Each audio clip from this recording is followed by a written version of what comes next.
SLBC tunnel rescue operation విషాదంతో ముగిసినట్లయింది. SLBC టన్నల్లో ఇరుక్కున్న 8 మంది కార్మికులు సజీవ సమాధి అయ్యారు. వారి ప్రాణాలు కాపాడటం కోసం 8 రోజులుగా శ్రమించాయి రెస్క్యూ బృందాలు. 24/7 సహాయక చర్యలు చేపట్టినా కూడా ఉపయోగం లేకుండా పోయింది. కాగా వీరి బంధువులకు సమాచారం ఇవ్వడంతో వారంతా ప్రమాద స్థలానికి చేరడంతో ఆ ప్రాంతమంతా శోక సముద్రంగా మారింది.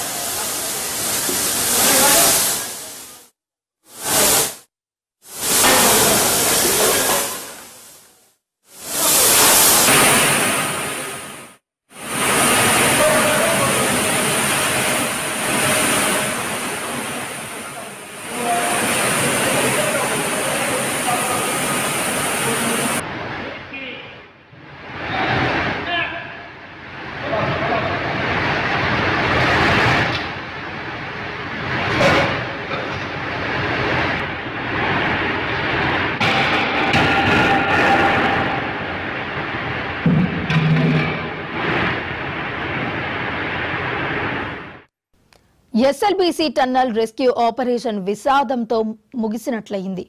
ఎస్ఎల్బీసీ టన్నల్లో ఇరుక్కున్న 8 మంది కార్మికులు సజీవ సమాధి అయ్యారు. వారి ప్రాణాలు కాపాడటం కోసం 8 రోజులుగా శ్రమించాయి రెస్క్యూ బృందాలు. 24/7 సహాయక చర్యలు చేపట్టినా కూడా ఉపయోగం లేకుండా పోయింది. కాగా వీరి బంధువులకు సమాచారం ఇవ్వడంతో వారంతా ప్రమాద స్థలానికి చేరుకోవడంతో ఆ ప్రాంతమంతా శోక సముద్రంగా మారింది.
ఎస్ఎల్బీసీ టన్నల్ రెస్క్యూ ఆపరేషన్ విషాదంతో ముగిసినట్టయింది. ఎస్ఎల్బీసీ టన్నల్లో ఇరుక్కున్న 8 మంది కార్మికులు సజీవ సమాధి అయ్యారు. వారి ప్రాణాలు కాపాడటం కోసం 8 రోజులుగా శ్రమించాయి రెస్క్యూ బృందాలు. 24/7 సహాయక చర్యలు చేపట్టినా కూడా ఉపయోగం లేకుండా పోయింది. కాగా వీరి బంధువులకు సమాచారం ఇవ్వడంతో వారంతా ప్రమాద స్థలానికి చేరడంతో ఆ ప్రాంతమంతా శోక సముద్రంలో మారింది.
ఎస్ఎల్బీసీ టన్నల్ రెస్క్యూ ఆపరేషన్ విషాదంలో ముగిసినట్టయింది. ఎస్ఎల్బీసీ టన్నల్లో ఇరుక్కున్న 8 మంది కార్మికులు కూడా సజీవ సమాధి అయ్యారు. మరి ఇదే అంశానికి సంబంధించి మరింత సమాచారాన్ని మా ప్రతినిధి గురుప్రసాద్ లైవ్ లో అందించడానికి సిద్ధంగా ఉన్నారు.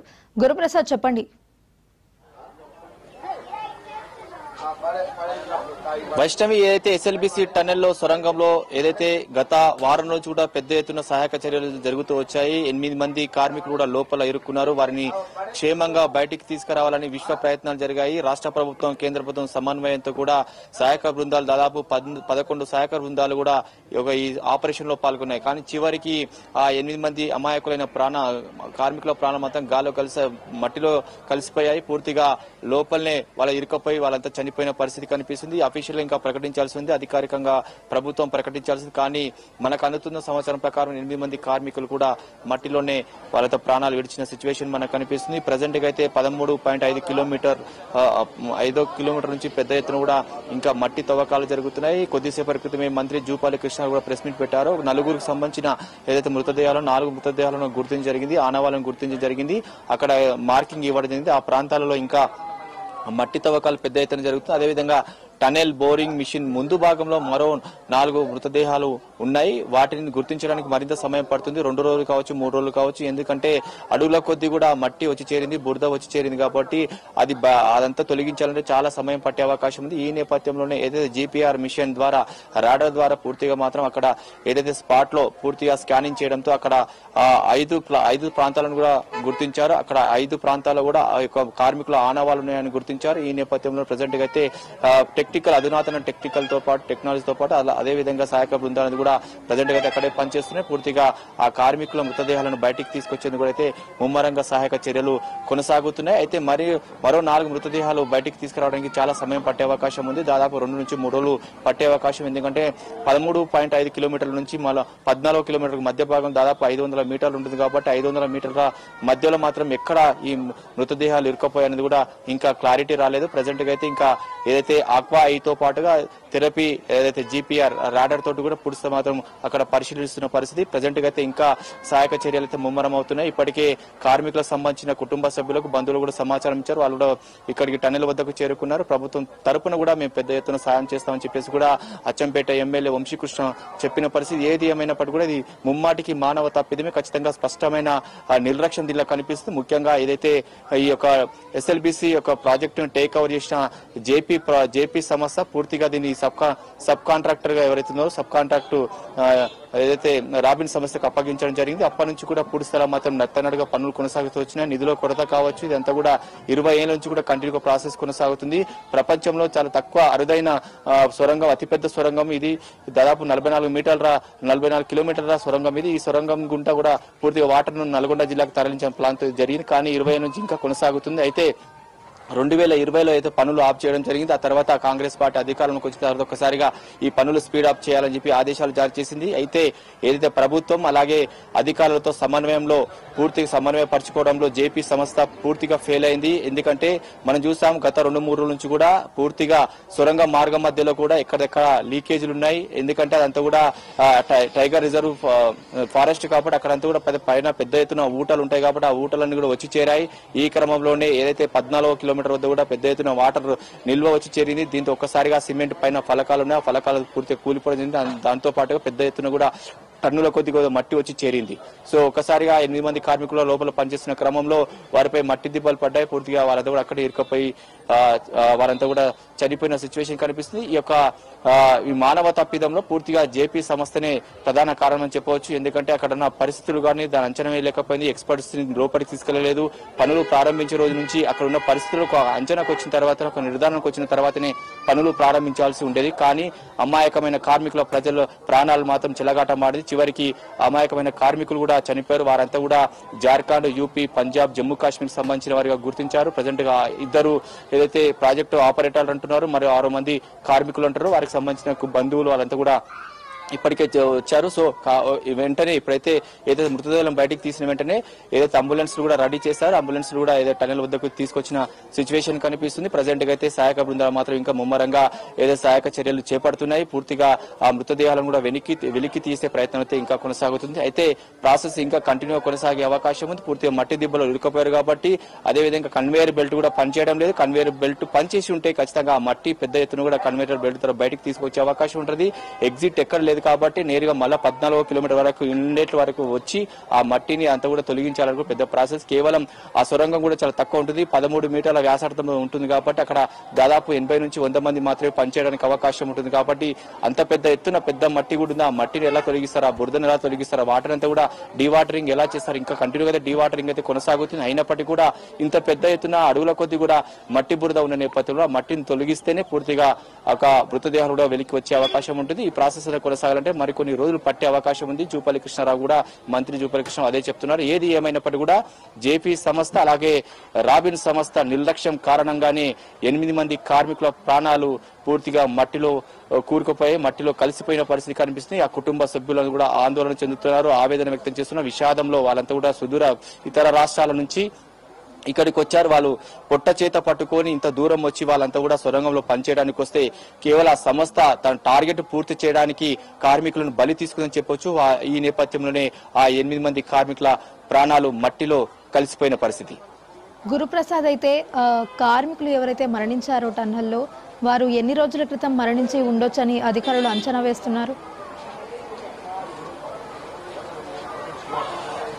ఏదైతే మనకు 22వ తేదీ నాడు ఈ ఇన్సిడెంట్ జరిగిందో, ఆ ఇన్సిడెంట్ జరిగిన రోజు ఉదయం 8:30 ఒక షిఫ్టుల వారీగా వాళ్ళంతా కూడా లోకో ట్రైన్ లో లోపలికి వెళ్లారు. 50 మందితో కూడిన లోకో ట్రైన్ లోపలికి వెళ్లిన తర్వాత పనులు ప్రారంభించారు. ఆ క్రమంలో ఒక్కసారిగా ముందు భాగంలో టన్నెల్ బోరింగ్ మిషన్ ముందు భాగంలో 8 మంది కార్మికులు పనిచేస్తున్నారు. వెనక్కి సైడ్ 42 మంది ఉన్నారు. ఒక్కసారిగా కొలాప్స్ కావడంతో 42 మంది కార్మికులు ఒక్కసారిగా వెనక్కి భయాందోళనతో పరుగులు తీస్తూ వాళ్ళు బయటపడ్డారు. కానీ ఆ 8 మంది అక్కడే స్టక్ అయ్యారు.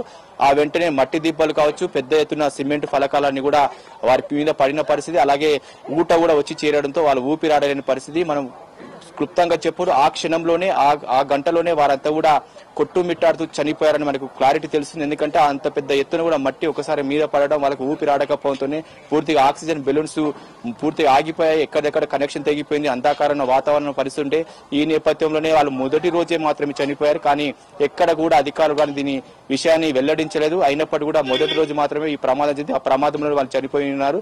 కాకపోతే టన్నుల కొద్ది మట్టి, అలాగే అయితే ఫలకాలు మట్టి దిబ్బలు, వాటర్ పూర్తిగా బురదమయం కావడంతోనే కేవలం బయటికి వెళ్ళడానికి దాదాపుగా 4-5 రోజులు, దగ్గరికి వెళ్ళడానికి 4-5 రోజులు ప్రాసెస్ నడిచింది. కాబట్టి అధికారులు మాత్రం దాన్ని పూర్తిగా ఇంకా ఆపరేషన్ అయితే సక్సెస్ఫుల్ చేయలేదు. ఒకవేళ అధునాతన టెక్నాలజీ ముందు నుంచే చేసి ఉంటే ఖచ్చితంగా ఆ మృతదేహాలను తొందరగా వచ్చేవి. కానీ ఇంకా వాళ్ళు మానిటరింగ్ చేస్తా ఉన్నారు, ఆపరేటింగ్ చేస్తా ఉన్న పరిస్థితి కనిపిస్తుంది. ఏది ఏమైనప్పటికీ కూడా మొదటి రోజే ఈ ప్రాణాలతో వాళ్ళు చనిపోయారని మనకు క్లియర్ కట్ గా అర్థమవుతుంది. ఎందుకంటే పెద్ద ఎత్తున మట్టి దిబ్బల మీద కూలడంతో వాళ్ళు ఊపిరాడక అక్కడక్కడే చనిపోయిన పరిస్థితి. కానీ ఇప్పటి వరకు కూడా రాష్ట్ర ప్రభుత్వం మాత్రం ఇంకా వారు చనిపోయారని నిర్ధారణ చేయలేదు, ధృవీకరించలేదు. అయినప్పటికీ కూడా మనకున్న అందుతున్న సమాచారం ప్రకారం వాళ్ళు ఖచ్చితంగా ఆ మొదటి రోజు చనిపోయారు. పూర్తిగా మట్టి దిబ్బలు ఉన్న నేపథ్యం మనం జనరల్ గా రూమ్ లో ఉంటేనే ఊపిరాడలేని పరిస్థితి. అలాంటిది లోపల ఆ 13 మీటర్ల వ్యాసార్థంలో అంత పెద్ద ఆ వ్యాసార్థంలో వాళ్ళు ముందు భాగంలో టనల్ బోరింగ్ మిషన్ ముందు భాగంలో ఉండడం, ఒక్కసారిగా పైనుంచి పైకప్పు కూలడంతో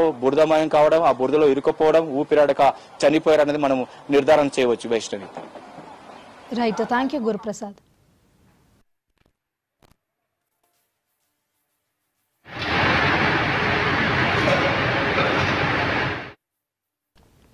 ఎస్ఎల్బీసీ టన్నల్ రెస్క్యూ ఆపరేషన్ విషాదంతో ముగిసినట్టయింది.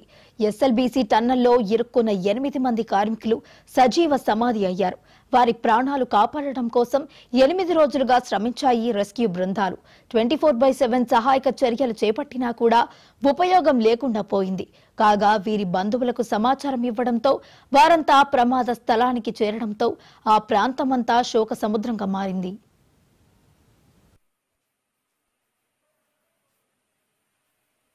మొన్న పురోగతి అనేది చాలా ఉంది.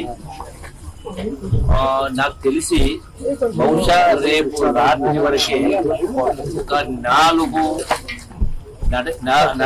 ఆచూకీ అనేది రిమోట్ సెన్సింగ్ ద్వారా లొకేట్ చేయడం జరిగింది. సో ఆ 4 సంబంధించి రేపు రాత్రి వరకు పూర్తిగా బయటికి. రెండవది మిగతా 4 ఆ యొక్క టీపీఎం మిషన్ ఫ్రంటేజ్ లో ఉన్నారు. సో దానికి సంబంధించి వాళ్ళ అక్కడ 24 అడుగుల మేర మట్టి అట్లా ఉన్నది.